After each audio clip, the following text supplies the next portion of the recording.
Hello दोस्तों, एक बार फिर से आज की वीडियो में आपका वेलकम है। आज हम करेंगे chapter 4 carbon and its compound की रिमेनिंग एक्टिविटीज को। 4.1 से 4.8 तक की एक्टिविटीज को हमने पार्ट 1 एंड पार्ट 2 में कवर किया था। उन दोनों ही वीडियोस के लिंक आपको डिस्क्रिप्शन में मिल जाएंगे, आप वहां से देख सकते हैं।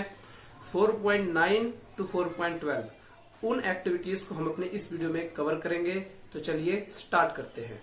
चलिए दोस्तों, करते हैं एक्टिविटी 4.9।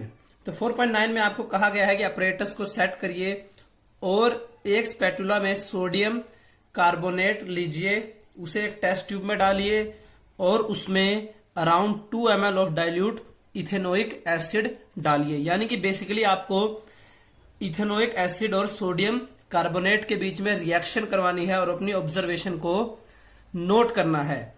तो जब आप इथेनोइक एसिड और सोडियम कार्बोनेट के बीच में रिएक्शन करवाएंगे, यहां आपको बुक में दिया हुआ है, तो एक सोल्ट प्रोड्यूस होगा जिस सोल्ट को हम कहते हैं सोडियम एसीटेट, और हमें वाटर और कार्बन डाइऑक्साइड जो गैस है वो प्रोड्यूस होगी हमारी रिएक्शन सोडियम कार्बोनेट और डाइल्यूट इथेनोइक एसिड की रिएक्शन के बीच में। उसके बाद इन्होंने कहा है कि जो गैस प्रोड्यूस हुई है उसको फ्रेशली प्रिपेयर्ड लाइम वाटर से पास करो। तो आप क्या ऑब्जर्व करेंगे? तो जब आप कार्बन डाइऑक्साइड जो हमारी गैस है इसको लाइम वाटर के थ्रू पास आउट करेंगे तो हमारी carbon dioxide gas lime water का जो कलर है उसको मिल्की कर देगी। मिल्की क्यों करेगी? ऐसा इसलिए होगा क्योंकि कार्बन डाइऑक्साइड गैस हमारी लाइम वाटर से रिएक्ट करके कैल्शियम कार्बोनेट बनाएगी, जो कि हमारा व्हाइट प्रेसिपिटेट है। रिएक्शन आपको यहां साइड में स्क्रीन में शो हो गई होगी। और जो हमारा व्हाइट प्रेसिपिटेट होने की वजह से जो लाइम वाटर है उसका कलर मिल्की हो जाएगा। और इसके बाद इसी एक्टिविटी में हमें आगे कहा गया है कि can the reaction gas produced by the reaction between ethanoic acid and sodium carbonate be identified by this test. यानी कि जो हमने लाइम वाटर के साथ टेस्ट किया उससे क्या आप गैस को आइडेंटिफाई कर सकते हैं? तो इसका आंसर होगा यस, क्योंकि हमें पता है कि केवल कार्बन डाइऑक्साइड गैस हमारी ऐसी गैस है जिसे अगर हम लाइम वाटर से पास आउट करें तो ये लाइम वाटर का कलर जो है वो मिल्की कर देती है। तो इसका आंसर होगा यस, हम गैस को आइडेंटिफाई कर सकते हैं। उसके बाद इन्होंने कहा है repeat this activity with sodium hydrogen carbonate instead of sodium carbonate. तो अगर हम इस एक्टिविटी को सोडियम हाइड्रोजन कार्बोनेट की जगह सोडियम कार्बोनेट के साथ जो है वो करें तो क्या होगा? तो सोडियम जो हमारा हाइड्रोजन कार्बोनेट है, सोडियम हाइड्रोजन कार्बोनेट, ये हमारा इथेनॉल के साथ रिएक्ट करेगा तो प्रोडक्ट्स जो है वो हमारे सेम बनेंगे जैसे हमारे ऊपरी वाली रिएक्शंस में बने थे, यानी कि सोडियम एसीटेट, वाटर और कार्बन डाइऑक्साइड गैस। तो हम कह सकते हैं कि इथेनॉल की रिएक्शन अगर हम कार्बोनेट्स के साथ कराएं या हाइड्रोजन कार्बोनेट्स के साथ कराएं तो उस रिएक्शन से हमें सोल्ट, वाटर और कार्बन डाइऑक्साइड गैस जो है वो मिलती है। तो चलिए करते हैं हमारी एक्टिविटी 4.10। 4.10 में हमें कहा गया है कि आप 2 टेस्ट ट्यूब लीजिए, test tube A, test tube B. दोनों ही टेस्ट ट्यूब में 10 ml जो है वो डालिए वाटर, राइट। उसके बाद कहा गया है कि टेस्ट ट्यूब बी में वाटर, टेस्ट ट्यूब ए और बी में कुछ ड्रॉप्स जो है वो डालिए ऑयल की, और देन टेस्ट ट्यूब बी में हमें यहां डालना है सोप सॉल्यूशन की भी कुछ ड्रॉप्स। उसके बाद कहा है कि दोनों ही टेस्ट ट्यूब्स को जो है वो शेक करो ताकि जो ऑयल वाटर है या ऑयल वाटर और हमारा सोप का सॉल्यूशन है तीनों आपस में अच्छी तरीके से मिक्स हो जाएं। एंड देन दो टेस्ट ट्यूब्स को आप अनडिस्टर्ब यानी बिना डिस्टर्ब किए हुए कुछ टाइम के लिए रख दीजिए और ऑब्जर्व करके बताइए कि किस टेस्ट ट्यूब में जो है वो ऑयल लेयर सेपरेट आउट हो जाती है। तो टेस्ट ट्यूब जो हमारी ए है इसमें हमारी जो है आप देखेंगे ऑयल लेयर सेपरेट आउट हो जाती है। आपको ऊपर जो है वाटर की लेयर के ऊपर ऐसे ऑयल की लेयर शो होगी और नीचे वाटर की लेयर। बट जो हमारी टेस्ट ट्यूब बी है इसमें आपको ऑयल की लेयर सेपरेट आउट नहीं शो होगी। क्योंकि ऐसा इसलिए होगा क्योंकि हमारी टेस्ट ट्यूब बी में हमने सोप सॉल्यूशन डाला था और हमारा सोप सॉल्यूशन जो है वो ऑयल मॉलिक्यूल्स से रिएक्ट करेगा कुछ इस तरीके से मिसेल्स की फॉर्मेशन के थ्रू। तो चलिए अब देखते हैं कि हमारे मिसेल्स क्या होते हैं और हमारा जो सोप है वो ऑयल या ग्रीस या डर्ट जो है वो सोप हमारा इनको कैसे क्लीन करता है। तो मान लीजिए अगर ये हमारे किसी कपड़े पे डर्ट लगा हुआ है तो जो हमारा सोप है इसके सोप मॉलिक्यूल्स के हमारे दो एंड होते हैं, एक पॉजिटिव एंड होता है हाइड्रोफिलिक एंड और एक हमारा नेगेटिव एंड होता है हाइड्रोफोबिक एंड। अब हमें पता है जो हमारा वाटर है ये पोलर नेचर, वाटर के जो मॉलिक्यूल्स है वो पोलर नेचर के होते हैं। तो ये हमारे जो आयनिक एंड है हाइड्रोफिलिक एंड यानी जो सोडियम का पॉजिटिव एंड है हमारे सोप मॉलिक्यूल्स का, इसको सराउंड कर लेते हैं।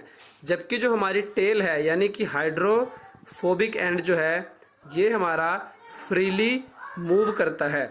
और यही हमारा जो हाइड्रोफोबिक एंड है ये देखिए यहाँ फिगर में दिखाया हुआ है, ये हाइड्रोफोबिक एंड जो है ये ग्रीस मॉलिक्यूल्स को हमारे कपड़े से या जो भी हमारे क्लोथ्स वगैरह होते हैं उनसे डर्ट और ग्रीस को कुछ इस तरीके से जो है वे रिमूव करते हैं और इस डर्ट और ग्रीस या ऑयल पार्टिकल्स को सराउंड कर लेते हैं या कैच कर लेते हैं और इस तरीके की जो है एक फिगर जो है हमें मिलती है। इस फिगर को हम कहते हैं माइसेल्स। और इस तरीके से जो है हमारे सोप मॉलिक्यूल्स जो है डर्ट ऑयल और ग्रीस को हमारे कपड़ों से जो है वो रिमूव कर देते हैं और हमारे जो कपड़े हैं या हमारे जो क्लोथ्स हैं ये सब जो है ये साफ हो जाते हैं, क्लीन हो जाते हैं। तो चलिए करते हैं एक्टिविटी 4.11। 4.11 में आपको कहा गया है कि दो टेस्ट ट्यूब्स लेनी है, एक में 10 ml डिस्टिल्ड वाटर डालना है और दूसरे में 10 ml हार्ड वाटर जो आप किसी भी ट्यूबवेल या हैंडपंप से ले सकते हैं।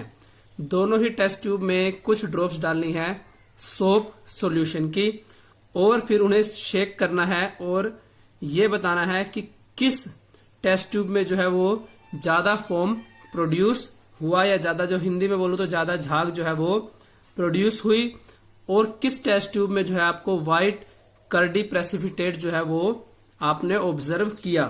तो जो हमारा डिस्टिल्ड वाटर की टेस्ट ट्यूब है इसमें आपको जो है वो ज्यादा फोम जो है वो प्रोड्यूस होगी, आपको ज्यादा फोम जो है आप गेट कर सकते हैं। जबकि जो हमारा हार्ड वाटर है इसमें कम फोम प्रोड्यूस होगी, आपको व्हाइट कर्डी प्रेसिपिटेट जो है वो आप ऑब्जर्व करेंगे। ऐसा क्यों? क्योंकि जो हमारा हार्ड वाटर है इसमें हाइड्रोजन कार्बोनेट्स, सल्फेट्स और क्लोराइड्स होते हैं कैल्शियम और मैग्नीशियम के, जो कि हमारे आपको पता है हमारे सोप वाटर में सोडियम होता है। तो ये हमारे जो है हाइड्रोजन कार्बोनेट्स, सल्फेट्स ये हमारे सोडियम को सोप वाटर से डिस्प्लेस करके अपने जो है प्रेसिपिटेट बनाते हैं और ये प्रेसिपिटेट जो है टेस्ट ट्यूब का जो बेस है उस पे जो है वो डिपॉजिट हो जाता है एक स्कम की फॉर्म में, व्हाइट कर्डी प्रेसिपिटेट की फॉर्म में। इसीलिए आपको जिस टेस्ट ट्यूब में हार्ड वाटर है यानी कि हमारे टेस्ट ट्यूब बी उसमें आपको कम फोम आप ऑब्जर्व करेंगे और आपको व्हाइट कर्डी प्रेसिपिटेट जो है वो आपको ऑब्जर्व करेंगे, आपको मिलेगा। चलिए अब करते हैं एक्टिविटी 4.12। 4.12 में आपको कहा गया है कि आपको दो टेस्ट ट्यूब्स लेनी है और दोनों में ही 10 ml जो है हार्ड वाटर डालना है। अब क्या करना है, एक टेस्ट ट्यूब में तो आपको डालनी है 5 ड्रॉप ऑफ सोप सॉल्यूशन और दूसरी टेस्ट ट्यूब में आपको डालनी है 5 ड्रॉप्स ऑफ डिटर्जेंट सॉल्यूशन। दोनों ही टेस्ट ट्यूब्स को आपको शेक करना है सेम पीरियड ऑफ टाइम के लिए और फिर आपको बताना है किस टेस्ट ट्यूब में जो है वो फोम ज्यादा प्रोड्यूस हुई और किस टेस्ट ट्यूब में जो है वो कर्डी सॉलिड फॉर्म हुआ। तो जो हमारे सोप्स होते हैं ये हमारे नेचुरल अकरिंग फैटी एसिड्स होते हैं, ये सोडियम सोल्ट्स होते हैं नेचुरल अकरिंग फैटी एसिड्स के, और आप इनको जो है हम इनको प्रिपेयर करते हैं नेचुरल ऑयल से। इसीलिए जो हमारे सोप हैं ये हार्ड वाटर में जो हमारा कैल्शियम और मैग्नीशियम आयंस प्रेजेंट होते हैं उनके साथ रिएक्ट करके कर्डी सॉलिड फॉर्म करते हैं। इसीलिए आपको जो हमारे सोप सॉल्यूशन है उसमें कम या लेस अमाउंट ऑफ फोम जो है वो आपको मिलेगी। दूसरी तरफ जो हमारे डिटर्जेंट्स हैं ये हम जो है हमारे केमिकली सिंथेसाइज कंपाउंड्स होते हैं। ये जो है ये हार्ड वाटर में हमारे जो आयंस होते हैं प्रेजेंट, उनके साथ बिल्कुल भी रिएक्ट नहीं करते। इसीलिए आपको जो हमारे टेस्ट ट्यूब बी है जिसमें हमने डिटर्जेंट वाटर डाला था, उसमें आपको जो है मोर अमाउंट ऑफ फोम जो है वो मिलेगी और कर्डी सॉलिड जो है वो कम जो है वो फोम होगा। तो इसका आंसर होगा टेस्ट ट्यूब ए जिसमें सोप सॉल्यूशन है, उसमें आपको कर्डी सॉलिड फोम मिलेगा। और जो हमारा टेस्ट ट्यूब बी है जिसमें डिटर्जेंट सॉल्यूशन है, उसमें आपको मोर अमाउंट ऑफ फोम जो है वो प्रोड्यूस होगी या आप गेट करेंगे more amount of foam. For more updates, subscribe to our channel, click the show links and enjoy watching the videos.